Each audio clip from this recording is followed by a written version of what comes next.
Hi student, कैसे आप? Hope आप इंजॉय कर रहे होंगे और स्टडी भी कर रहे होंगे। तो आज का जो टॉपिक मैंने लिया है वो एसिड बेस एंड सॉल्ट से है। Importance of pH in our daily life. हमारे जो दैनिक जीवन दिनचर्या होती है उसमें पीएच का क्या इम्पोर्टेंस होती है ना। तो पिछले टॉपिक में आपने पढ़ा था कि पीएच जो होती है that is the power of hydrogen ion, यानी कि इसमें हम हाइड्रोजन आयन की जो वो पावर जो वो देखते हैं। और आपने डिफरेंट जो पीएच वैल्यू देखी थी आपने, जैसे हमारा जो पेट में HCl होता है ना, हमारे पेट में ऑलरेडी एक HCl होता है, उसकी पीएच वैल्यू होती है 1.2। इस तरह से फिर वाटर जो लेमन जूस होता है, लेमन जूस जो होता है उसकी पीएच होती है लगभग 2.2। उसके बाद जैसे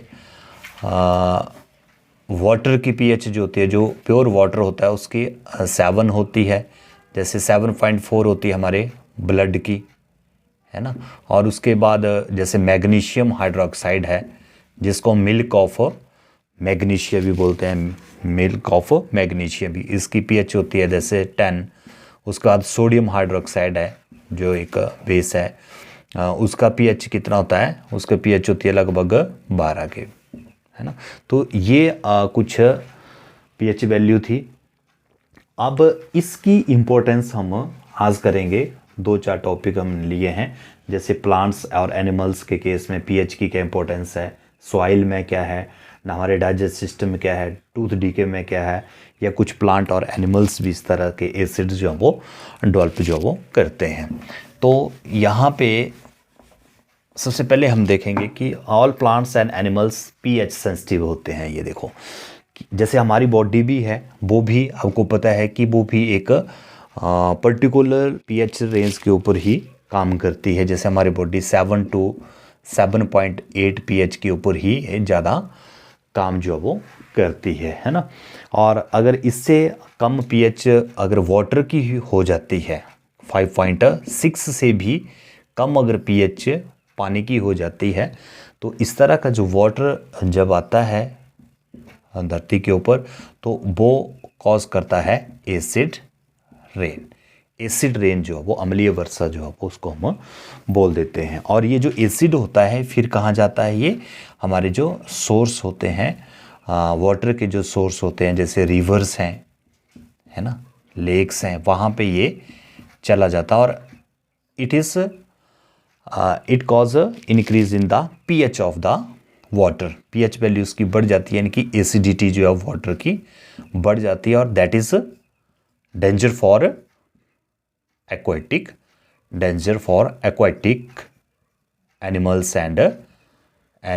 एंड प्लांट्स। जो पानी में एलिमेंट्स और एनिमल हैं और प्लांट हैं, उनके लिए ये डेंजर जो वो हो जाता है, उनकी लाइफ के लिए खतरनाक हो जाता है। ये एसिड रेन जब वो उस पानी के अंदर जब वो चली जाती है।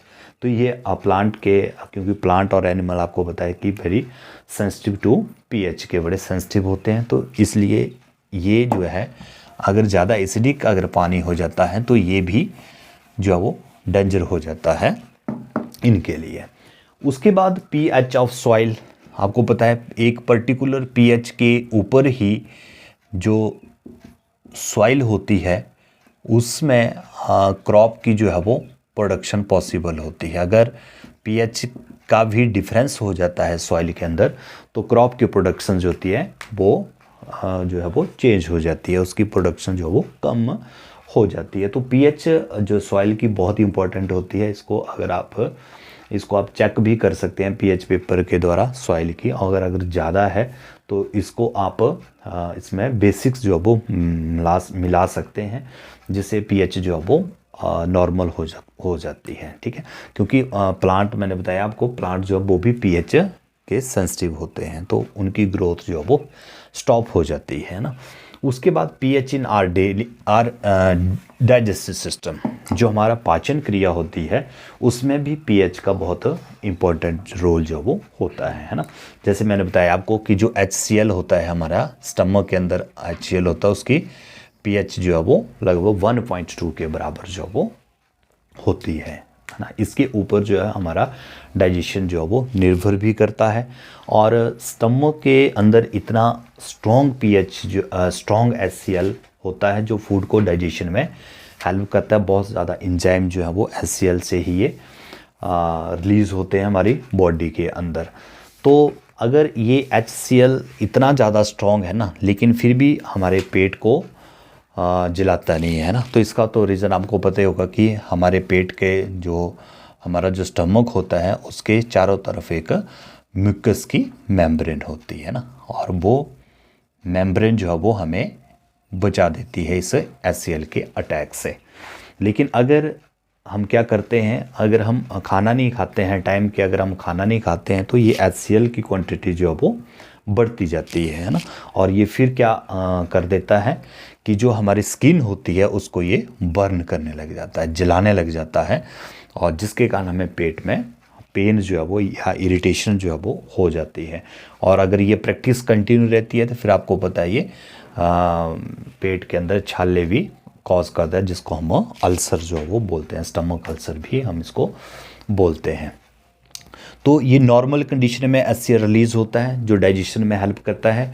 लेकिन इनडाइजेशन में क्या होता है, जब हमें इनडाइजेशन होती है तो उस केस में HCl जो है वो ज़्यादा रिलीज हो जाता है, बॉडी के अंदर जो है वो HCl ज़्यादा रिलीज हो जाता है during indigestion, and that cause pain and irritation, है ना। पेन और इरिटेशन जो है वो पेट में ये कॉज कर देता है जब HCl जो है वो बहुत ज़्यादा बॉडी के अंदर हो जाता है। तो इसको फिर रिलीफ करने के लिए हमें क्या लेना पड़ता है, एंटासिड लेना पड़ते हैं। एंटासिड जो है इसमें लेने पड़ते हैं, जो अमल की जो क्वांटिटी होती है या उसका जो कंसंट्रेशन होती है, मात्रा होती है, उसको ये कम जो है वो कर देते हैं। तो आपको पता है इसमें क्या लेना चाहिए हमें, जब एसिड ज़्यादा हो जाते हैं तो हमें क्या लेना चाहिए जो इसको न्यूट्रल करेगा।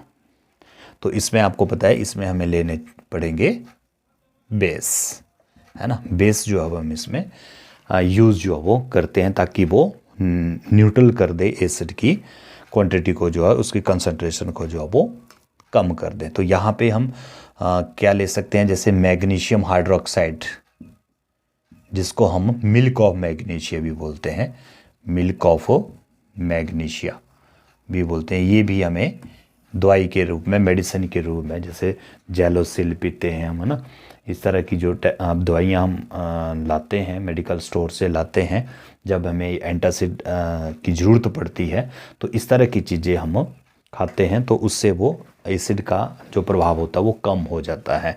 या हम बेकिंग सोडा भी यूज़ कर लेते हैं ना, बेकिंग सोडा भी इसमें हम लेते हैं, जैसे हम इनो वगैरह पीते हैं तो उसमें भी बेकिंग सोडा जो वो होता है, तो वो भी बेसिक इन नेचर होता है, तो वो इसके जो प्रभाव होता है एसिड का, इसको थोड़ा सा कम कर देता है। तो ये है pH in our digestive system. उसके बाद है नेक्स्ट टूथ डीके। आपको पता है कि जो हमारा जो टूथ होते हैं, दांत होते हैं, हमारे टीथ हैं, वो किससे बनते हैं, वो इनेमल एक हार्डेस्ट सब्सटेंस है इन आवर बॉडी, इनेमल, है ना। इनेमल जो है that is the hardest substance in our body, हमारी बॉडी में सबसे हार्डेस्ट सब्सटेंस जो वो होता है। और ये कहाँ होता है, दांत है, ये जो दांत हमें हमारे है ना, तो ये इनेमल्स जो पार्ट होता है ये बाहर की तरफ जो होता है, तो और ये आपको पता है किससे बना होता है, ये बनता है कैल्शियम हाइड्रोक्सी एपेटाइट, ये इससे जो है ये बना होता है। हालांकि ये कैल्शियम हाइड्रोक्सी एपेटाइट जो होता है ये वाटर सॉल्युबल नहीं होता, ठीक है, वाटर सॉल्युबल ये नहीं होते, इनकी वाटर का इसके ऊपर कोई प्रभाव नहीं पड़ता है। लेकिन जब हमारे माउथ का जो पीएच 5.5 से कम हो जाता है, यानी कि ज़्यादा एसिडिक हो जाता है, तो एसिड के अंदर ये क्लोराइड हो जाता है ना, इसके ऊपर जंग जो है वो लग जाता है, इसको जंग लग जाता है, इनकी खराब होने जो वो लग जाता है जब पीएच 5.5 से कम हो जाती है हमारे दांतों की, तो फिर दांत हमारे खराब जो वो होने लग जाते हैं, है ना। और जब सेकंड केस में क्या होता है कि degradation of sugar and food. Sugar और फूड, जैसे जैसे हमने खाना खाया, उसके बाद हमारे मुंह में अगर कोई भोजन बच जाता है या शुगर बच जाती है तो उसके ऊपर बैक्टीरिया जो है वो काम करते हैं, है ना। बैक्टीरिया उसके ऊपर लग जाते हैं और वो डिग्रेडेशन कर देते हैं शुगर और फूड की, ठीक है। उससे क्या हो जाता है, उससे जो है हमारे टूथ जो वो डिके होने लग जाते हैं, ख़राब जो वो होने लग जाते हैं।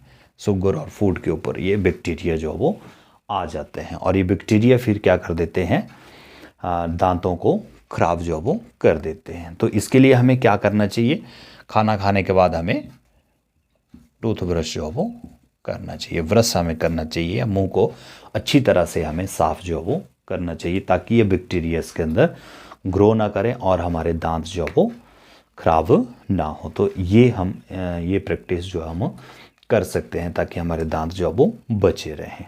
तो ये था टूथ डिके का। नेक्स्ट है self defence by plants and animals. मतलब कुछ प्लांट ऐसे हैं और कुछ एनिमल्स ऐसे हैं जो अपने बचाव के लिए, ठीक है, जब आप उनको टच करते हैं तो वो अपने बचाव के लिए भी हमारे बॉडी के अंदर क्या छोड़ देते हैं, एसिड जो वो छोड़ देते हैं। जैसे यहाँ पे हम कुछ एग्जांपल करेंगे। अगर एनिमल्स की अगर हम बात करें तो आंट्स हो गई, हनी बी हो गई, मधुमक्खियाँ हो गई। ये जब डंक मारती है ना हमारे ऊपर, हमारे शरीर के ऊपर, तो ये क्या छोड़ती हैं, ये छोड़ती हैं फॉर्मिक एसिड या मिथानोइक एसिड, जिसको हम बोलते हैं ना, मिथानोइक एसिड या फॉर्मिक एसिड जो है हमारी बॉडी के अंदर छोड़ती हैं, जिसके कारण हमें जलन जो है वो वहाँ पे हो जाती है ना। तो इसका भी आपको पता है, इसके लिए भी क्या करना पड़ेगा, फिर हमें इसकी जगह पर बेस जो है वो यूज़ करने चाहिए ताकि इनका प्रभाव जो है वो कम हो सके। जैसे प्लांट्स के केस में अगर हम देखें, प्लांट्स के केस में जैसे एक प्लांट है नेटल्स, जिसको हम बोलते हैं नेटल सीड, ये बिच्छू बुडू बोलते हैं इसको, वैसे जहाँ ये होती है वहाँ पे इसको नेटल सीड बोलते हैं। यहाँ शिमला साइड जो है वो ज़्यादा होती है, ये नेटल सीड्स होते हैं। ये भी इनको जब आप टच करते हैं, जब इनको आप टच करते हैं तो ये भी क्या छोड़ते हैं, मिथानोइक एसिड जो है वो हमारे बॉडी के अंदर इंसर्ट कर देते हैं, ये मिथानोइक एसिड, और ये भी फिर हमें इन्फ्लेमेशन जो वो कॉज कर देते हैं, इससे हमें जलन जो वो होने लग जाती है। तो इसको भी न्यूट्रलाइज करने के लिए देखो, नेटल सीड का तो बिल्कुल नेचुरल ही ये कुछ ऐसा कंसेप्ट है, नेचुरली फिनोमिना है कि जहाँ पे नेटल सीड होते हैं उसके साथ ही, इस नेटल सीड के साथ ही एक प्लांट होता है जिसका नाम है डॉग प्लांट, जो लोकल भाषा में इसको मलोरा वगैरह भी बोलते हैं, जहाँ पे ये होता है डॉग प्लांट। तो डॉग प्लांट क्या होता है कि जब आपको नेटल सीड अगर लग जाते हैं ये, और मिथानोइक एसिड आपकी बॉडी के अंदर आ जाता है, तो ये डॉग प्लांट के पत्ते जो है ना, इनको हम वहाँ पे लगाते हैं, मलते हैं ऐसे, क्योंकि इस डॉग प्लांट का जो नेचर होता है that is a basic nature होता है, बेस होता है ये बेसिकली। तो इस बेस को जब आप लगाते हैं तो नेटल सीड जो मेथोनिक एसिड छोड़ रहा था उससे उसका असर थोड़ा सा न्यूट्रलाइज जो है वो हो जाता है। तो डॉग प्लांट से जो है वो ये न्यूट्रलाइज हो जाता है। तो इस तरह से ये कुछ एग्जाम्पल थे जिसमें पीएच का जो इम्पोर्टेंस थी हमारी डेली लाइफ में वो थी। अब कुछ देखो और भी हमारे पास सब्सटेंस है, जैसे विनेगर है, सिरका जिसको हम बोलते हैं, इसके अंदर आपको पता है क्या होता है, एसिटिक एसिड होता है इसके अंदर, है ना, एसिटिक एसिड के अंदर जब हम पानी मिलाते हैं तो वो विनेगर जो वो बनता है, जिसको हम सिरका जो बोलते हैं। इसका फार्मूला आपको होता है CH3COOH है। एक रेडीनेस प्रोग्राम भी हमने किया था, जो मेरी वीडियो है उसमें एक रेडीनेस प्रोग्राम करके वहाँ पे मैंने ये सारे के सारे एसिड के नाम वहाँ पे लिखे थे। तो विनेगर के बाद जैसे ऑरेंज है, संतरा वगैरह है या लेमन वगैरह है, इसके अंदर भी आपको पता है सिट्रिक एसिड होता है ना, सिट्रिक एसिड जो वो होता है। कई बार इस तरह का क्वेश्चन भी पूछा जा सकता है। उसके बाद जैसे टैमेरिंड है, इमली है, तो इमली के अंदर होता है टार्टारिक एसिड।